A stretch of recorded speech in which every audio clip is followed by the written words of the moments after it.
yanzu haka kawai sai a rufe mutum da duka kamar wanda ya sata, ba a daki din ministoci ba da kuma gwamnoni da suke yin APC din sai mai sana'a kadai. Ni kadai ne nake APC, ni ko kuma ni kadai ne in na APC ne laifi. A ganin ka me ya jawo mutane suke zargin cewa kamar ka je Katsina an maka ihu? To ai in an maka ihu ma ai abin arziki ne, amma damu da kai kenan ai ma ihu. Amma an yi ihun? Kuna tare da ainihin ni kaina jarumin ku Musa Abdullahi mai sana'a. Ina so ne ma in ji da wa nake magana. Ni kuma Abdullahi Garba Jani sunana daga DCL Hausa. Okay, Allah sarki, to ya kuke aiki? Malam Musa mai sana'a, akwai wani faifan bidiyo da ake yadawa cewa kamar ka je Katsina wani abu ya faru. A takaice menene ya faru? To ai ka san tun kwanakin baya ma wasu sukan dora na mutu ko na accident ko na yi waye. Wannan ni abin ba sabo bane ina ga a wajena, ko kuma masu harkar social media za su ga wannan abin ba sabo bane.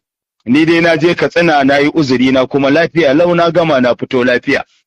Amma wannan ginin da aka ga ka hau na Welcome to Katsina, da gaske ka hau shi? Da gaske ne na hau shi. Me ka hau ka yi a saman wannan ginin? Na hau ne in yi bayani. Wane irin bayani? Bayani akan harkar tsaro wanda nake yi daga NSA National Security Advisor Malam Nuhu Bado, wanda nake awareness akan al'umma idan sun ga wani abu da zai cutar da su kar su ja baki su shiru su sanarwa da hukuma.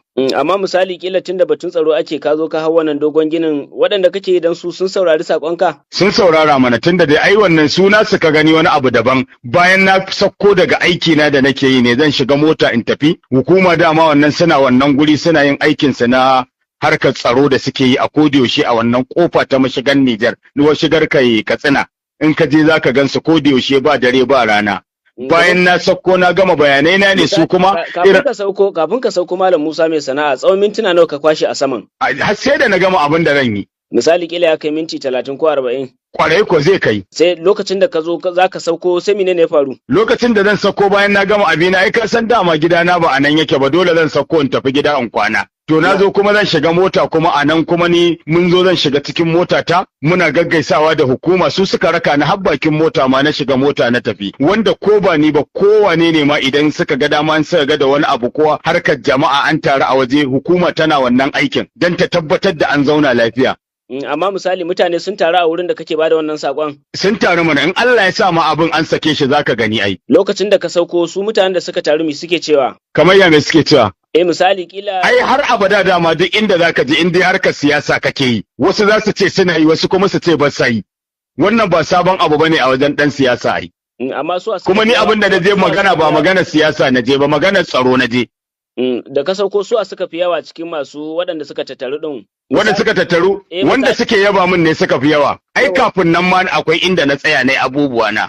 Kuma har sai da na gama a cikin garin Katsina. Amma ina zargin da wasu ke yi cewa watakila da kyar ma jami'an tsaron 'yan sanda suka kwace ka a hannun mutane. To wannan kuma su suka ga haka, ni ban ga haka ba, tunda na je lafiya kalau na da lafiya kalau. Amma in mutum zai faɗi abinsa ko sharrinsa ko me ai ba za ka hana shi ya faɗa ba. Lafiya dai ta Allah ce.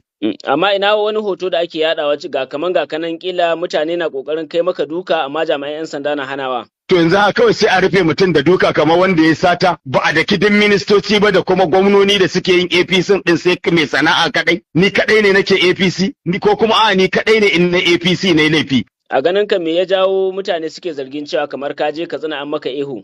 To ai in an maka ihu ma ai abin arziki ne, amma damu da kai kenan ai ma ihu. Amma an yi ihun? Kai ma yanzu ba ihun kake ba? A tambayar ka nake, watakila su waɗanda suka je wajen sauraron sakon naka sun yi maka ihun ne ko dai sun yaba maka, sun jinjina maka kan sakon da ka zo musu da shi? Wanda suka jinjina min sun jinjina min, wani kuma zai ce yana yi, wani kuma zai ce baya yi, kamar yadda na gaya ma a baya. To idan mutum ma ya ce baya yi, to in mutum dama an ce ya yi? Yanzu wani sako gare ka ga al'ummar jihar Katsina inda ka zo kai wannan bidiyo da ake ta yada wannan jita-jita da kuma sauran al'ummar Najeriya baki daya?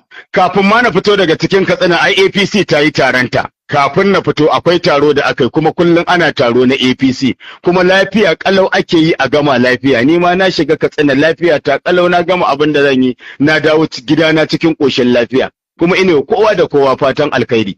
A takaice dai babu wani abin da ya same ka? Ba abin da ya same ni. Mun gode kwarai Malam Musa mai sana'a.